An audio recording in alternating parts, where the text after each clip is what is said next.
My name is Sam Yu, and we are currently at Golden Diner.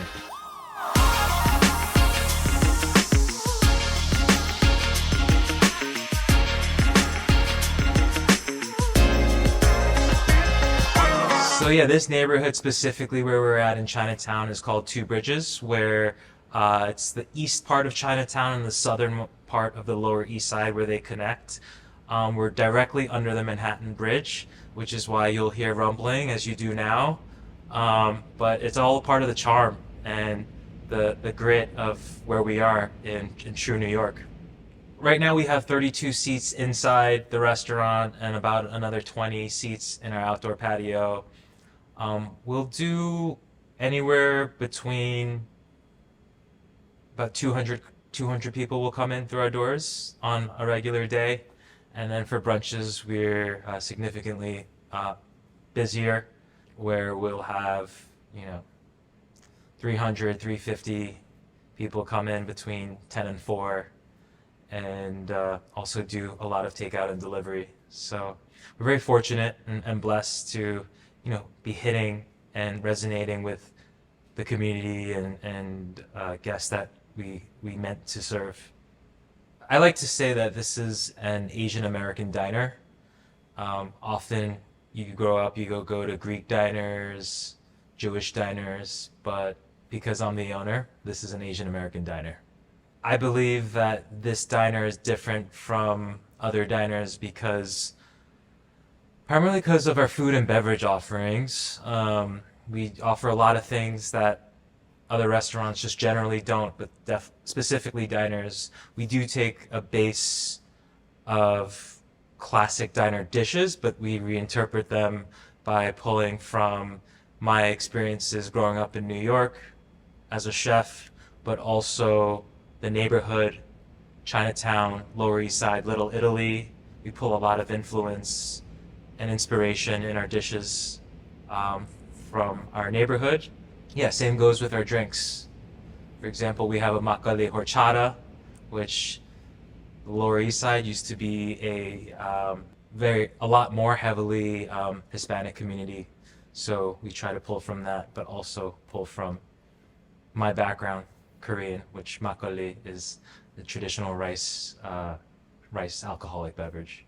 I see cooking and developing a menu at this day and age to be considerate of vegetarians and vegans to be extremely important.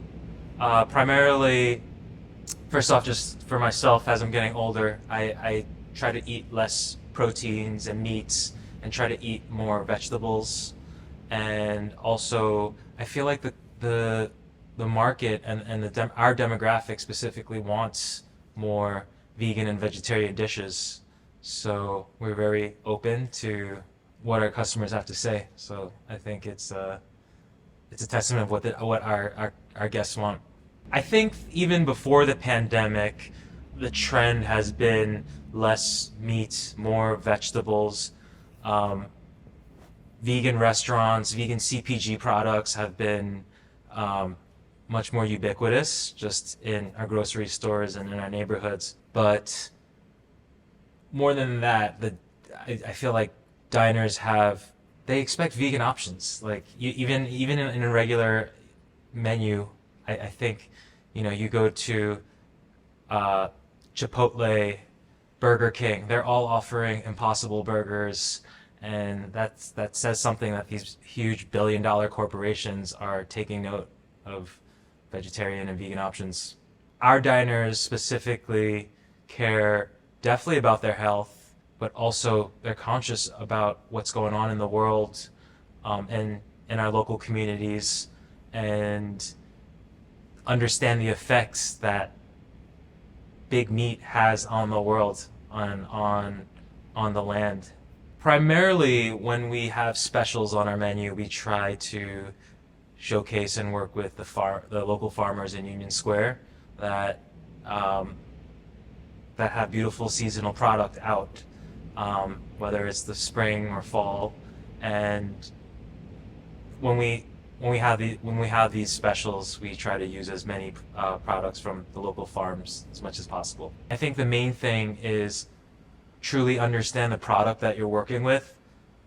If you're shopping at the market, try whatever you're working with, because just because it's at a farmer's market doesn't translate to the fact that it's going to be good. And each season, each farmer is going to produce a different product. So if it's a mustard green, some are going to be spicier than others. And so that's going to dictate how you're going to treat the product and then put it on a plate for your guests. So truly understand what flavor profile that vegetable has.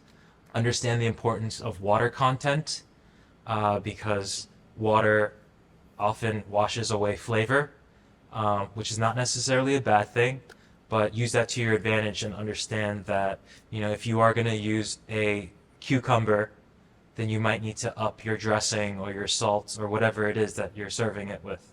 In a similar vein, something that I was taught as a young cook is that water is flavor's number one enemy. So when you're cooking something, you do want to try to extract as much water as possible. I think that, after growing and maturing as a cook and chef, it's case pending. But when you are making a sofrito, for example, you really want to cook out the water so there's no texture in the sofrito and all your flavors are truly concentrated. These days, it's working on new projects and new menus and creating dishes that I think are true to my upbringing and background as a native New Yorker chef, but also trying to relate that and make it exciting for the customers that we'll be feeding.